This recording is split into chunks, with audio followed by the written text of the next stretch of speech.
What is going on, everyone? Welcome to another video from Featured Tech. In this video, I'm going to be comparing the Beats Studio 3s to the Beats Solo Pros. Before we get into the video, make sure to subscribe for more awesome content like this. Let's get into it. Let's begin by talking about price and weight. Beginning with the Solo Pros, these weigh 9.4 ounces and they go for $150, but you may be able to find them cheaper. But I would be very careful of any replicas or fakes out there.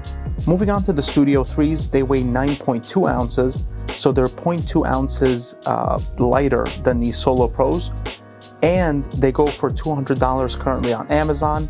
But same thing as the Solo Pros, you may be able to find them cheaper than, the $200 price point on Amazon. But again, be very careful of fakes out there.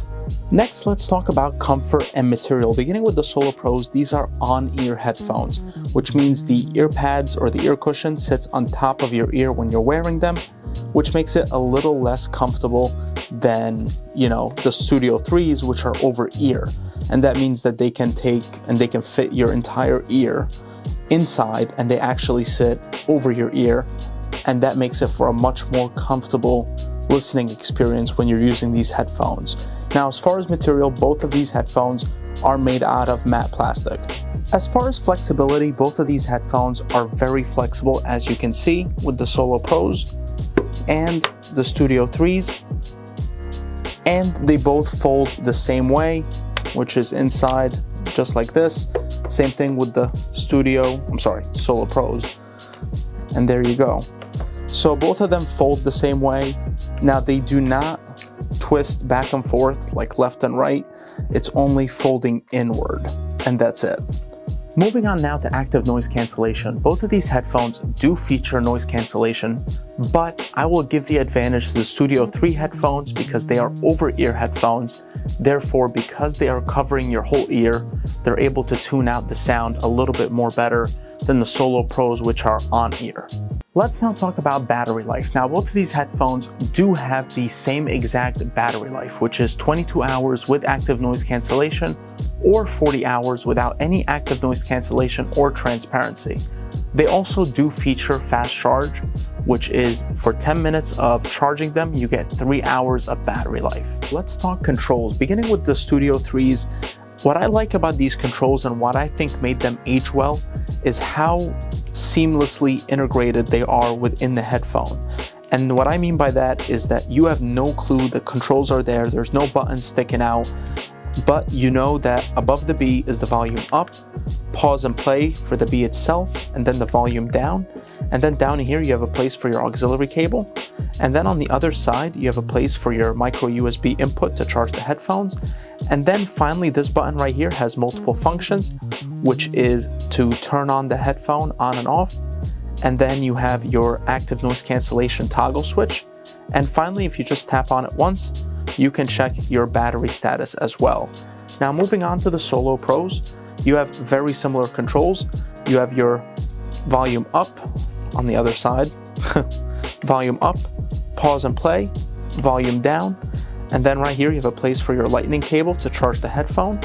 On the other side, you have your toggle switch for your active noise cancellation. Let's now talk specs. Beginning with the Solo Pros, they feature Apple's H1 chip with Class 1 Bluetooth technology.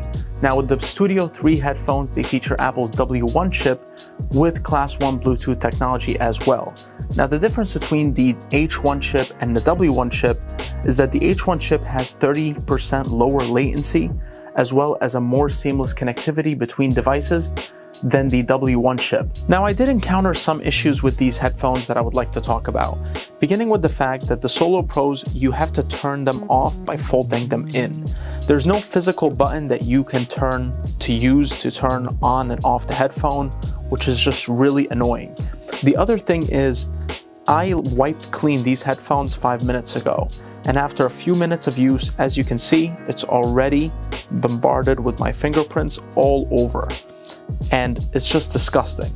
So if you're the type of person that cares about having a clean pair of headphones, these may not be for you.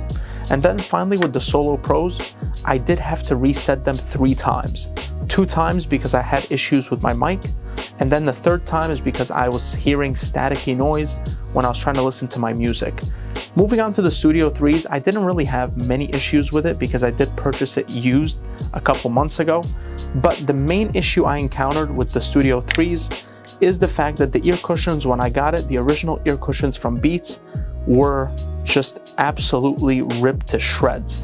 Now, I don't know if any of you saw the video that I made on these headphones when I'm showing you how to replace the ear cushions, but if you did, you understand that these ear cushions were absolutely destroyed. And that's a common issue with Beats, by the way. It's not just the Studio 3s, but I also had the same issue with the Beats Solo 3s as well. It's now time to test out the microphones for these headphones. Now, to do that, I recorded 3 voice memos on the voice memo app on the iPhone, and here's how it went. What is going on, everyone? Welcome to another video from Feature Tech. Testing. If you enjoyed this video, make sure to like and subscribe. This is not a drill. If you enjoyed this video, make sure to like and subscribe. What is going on, everyone? Welcome to another video from Feature Tech. Testing. If you enjoyed this video, make sure to like and subscribe. This is not a drill. If you enjoyed this video, make sure to like and subscribe. So that was the mic test between these two headphones. Let me know down below which headphone you thought has the better microphone. Now it's time to talk about sound quality. Now, if I have to choose an overall winner for sound quality, it would be the Beats Solo Pros. And that's because while the Beats Solo Pros are not as comfortable as the Beats Studio 3s, or they don't have as good of an active noise cancellation, feature as the Beats Studio 3s because of its, on-ear design, I still go with the Beats Solo Pros because of how good the bass is. Now, if you're new to the channel, I love bass. So if you're a person like myself that likes rap, EDM music, the Solo Pros are for you.